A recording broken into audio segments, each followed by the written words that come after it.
ఎన్టీఆర్ చాలా పిసినారి, డబ్బు విషయంలో ఎంతో కట్టదిట్టంగా ఉంటారు. పైగా షూటింగ్కి వచ్చినప్పుడు అక్కడ సామాన్లు కూడా తీసుకువెళ్ళిపోతారు అంటూ ఎవరికి నచ్చినట్లు వారు మాట్లాడుతూ ఉంటారు.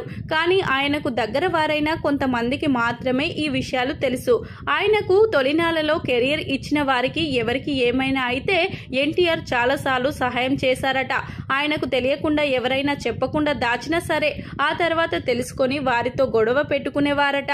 మీరు ఇబ్బందులు ఉన్నప్పుడు నాకు చెప్పకుండా దాచాల్సిన అవసరం ఏముంది అంటూ వారితో మాట్లాడకుండా ఉండేవారట. ఉదాహరణకు గౌతమి పిక్చర్స్ అధినేత నారా రాంబ్రహ్మం గారు ఎన్టీఆర్తో చాలా సినిమాలు చేశారు. జీవితాంతం బ్రహ్మచారిగానే ఉన్న ఆయన క్యాన్సర్ సోకగానే తన ఇంటిని అమ్ముకొని ట్రీట్మెంట్ చేయించుకున్నారట.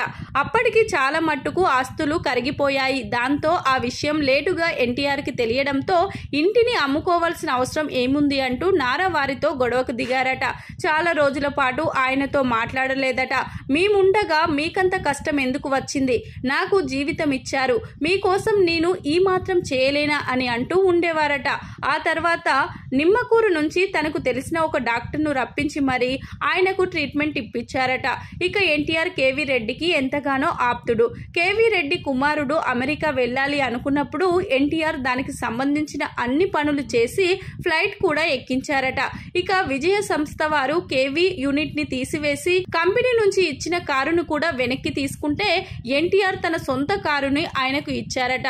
ఇలా కెరియర్ లో కాస్త సెటిల్ అయిన తర్వాత తనకు మొదటి రోజుల్లో సహాయం చేసిన వారందరికీ కూడా ఇబ్బందులు ఉన్నప్పుడు తాను ఉన్నాను అంటూ ఎన్టీఆర్ పూనుకొని మరీ అన్ని పనులు చేసేవారట.